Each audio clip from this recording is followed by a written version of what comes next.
السلام علیکم۔ حضرت علی کے غیب کی دنیا کے ساتھ ناقابل یقین انکاؤنٹر کی کہانی کے لیے دیکھتے رہیے جنات کی دنیا۔ یہ ایک برسات کا دن تھا۔ نبی اکرم صلی اللہ علیہ وسلم کی شاندار موجودگی میں صحابہ جمع تھے جب اچانک کچھ غیر متوقع ہوا۔ ایک آواز جو بظاہر کہیں سے نہیں آ رہی تھی انہیں سلام کیا، السلام علیکم۔ سب نے یہ آواز سنی، پھر بھی کوئی بولنے والے کو نہیں دیکھ سکتا تھا سوائے نبی اکرم صلی اللہ علیہ وسلم کے۔ اس پر اسرار لمحے کی کشیدگی کو توڑتے ہوئے نبی اکرم صلی اللہ علیہ وسلم نے مداخلت کی، اپنے جن بھائی کا سلام قبول کرو۔ آپ نے فرمایا۔ حیران ہو کر جماعت نے وعلیکم السلام کے ساتھ جواب دیا اور تجسس سے پوچھا، آپ کون ہیں؟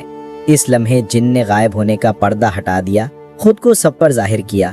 وہ نبی اکرم صلی اللہ علیہ وسلم کی طرف مڑا اور عرض کیا، یا رسول اللہ، میں جنوں میں سے شمر کا بیٹا اریتا ہوں۔ صحابہ تجسس اور خوف سے مغلوب ہو کر اس عجیب مخلوق کو دیکھ رہے تھے جو ان کے سامنے کھڑا تھا۔ اس کا چہرہ بالوں سے ڈھکا ہوا تھا، اس کا منہ اس کے سینے پر تھا، ہاتھی کے جیسے دانت تھے اور ناخنوں کی جگہ پر کھر تھے، جن کی ظاہری شکل اتنی ہی خوفناک تھی جتنی کہ غیر حقیقی۔ پھر اس نے براہ راست نبی اکرم صلی اللہ علیہ وسلم سے مخاطب ہو کر عرض کیا، یا رسول اللہ، میں یہاں آپ سے اپنے لوگوں کو آپ کے دین کی دعوت دینے کے لیے ایک مددگار مانگنے آیا ہوں۔ اب سب سمجھ گئے تھے کہ وہ کیوں آیا تھا۔ اریتا اپنے قبیلے کو اسلام سے متعارف کرانے میں مدد چاہتا تھا، لیکن ان میں سے کون اس کی مدد کرے گا؟ نبی اکرم صلی اللہ علیہ وسلم نے جماعت سے پوچھا، تم میں سے کون جنت کے وعدے کے ساتھ یہ مشن سنبھالے گا؟ کسی نے جواب دینے کی ہمت نہیں کی، کیونکہ اس کام کے لیے ایک ناقابل تصور ہمت کی ضرورت تھی۔ نبی اکرم صلی اللہ علیہ وسلم کے 3 بار بلانے کے بعد ہی حضرت علی اٹھے اور عرض کیا، یا رسول اللہ، آپ کی اجازت سے میں یہ مقدس مشن سنبھالنے کے لیے تیار ہوں۔ یا رسول اللہ، اگر حکم ہو تو میں تیار ہوں۔ فیصلہ ہو گیا۔ حضرت علی اور سلمان کو جنات سے بات کرنے کے لیے اریتا کے ساتھ جانے کے لیے چنا گیا۔ انہوں نے عشاء کی نماز کے بعد ہیرا نامی جگہ پر اریتا سے ملنے کا انتظام کیا۔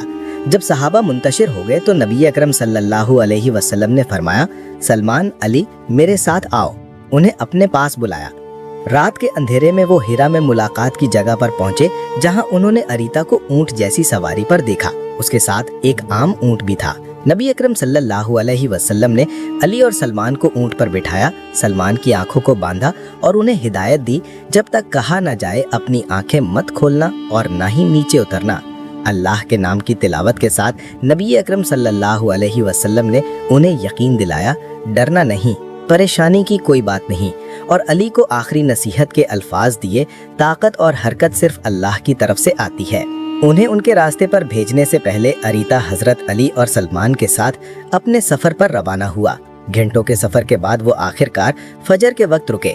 علی کی ہدایت پر سلمان نے اپنی آنکھیں کھولی تو ایک ویران بے درخت ریگستان دیکھا، جہاں پانی کا کوئی نام و نشان نہیں تھا۔ وہاں علی کی قیادت میں انہوں نے فجر کی نماز ادا کی، دن کی پہلی روشنی سے تازہ دم ہوئے، اور پھر انہوں نے کچھ ناقابل فراموش دیکھا۔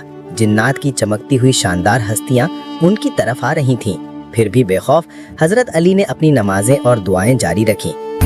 علی، یہ سب جن آ رہے ہیں، خوف مت کرو، اللہ ہمارا حامی ہے۔ جیسے ہی سورج طلوع ہوا، انہوں نے اپنی دعاؤں کو تیز کیا اور آخرکار جنات کو اسلام کی دعوت دی۔ ان میں سے ایک مغرور اور ضدی شیطان نے علی کی دعوت کو چیلنج کیا، ان پر اپنے آباء و اجداد کے مذہب کا مذاق اڑانے کا الزام لگایا۔ علی، تم ہمارے باپ دادا کے دین کا مذاق اڑاتے ہو۔ حضرت علی نے سکون سے کہا کہ وہ گمراہ راستے پر تھے۔ جب شیطان نے اللہ کی آیات کا انکار کیا تو حضرت علی نے آسمان کی طرف دیکھا اور الہی مدد کے لیے ایک طاقتور دعا کی، یا اللہ، بہترین مددگار، انکار کرنے والوں پر آگ نازل فرما۔ یا اللہ، اے بہترین مددگار، ان پر آگ برسا اور ان لوگوں کو تباہ کر دے جو انکار کرتے ہیں۔ اس دعا کے ساتھ زمین لرزنے لگی اور آسمان سے آگ برسنے لگی۔ جنات خوف کے مارے سجدہ ریز ہو گئے۔ ہمارے ساتھ رحمت کرو۔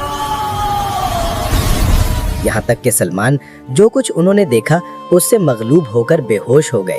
جب وہ بیدار ہوئے تو انہوں نے دیکھا کہ ایک الہی آگ نے کچھ جنات کو جلا دیا تھا اور صرف راکھ باقی رہ گئی تھی۔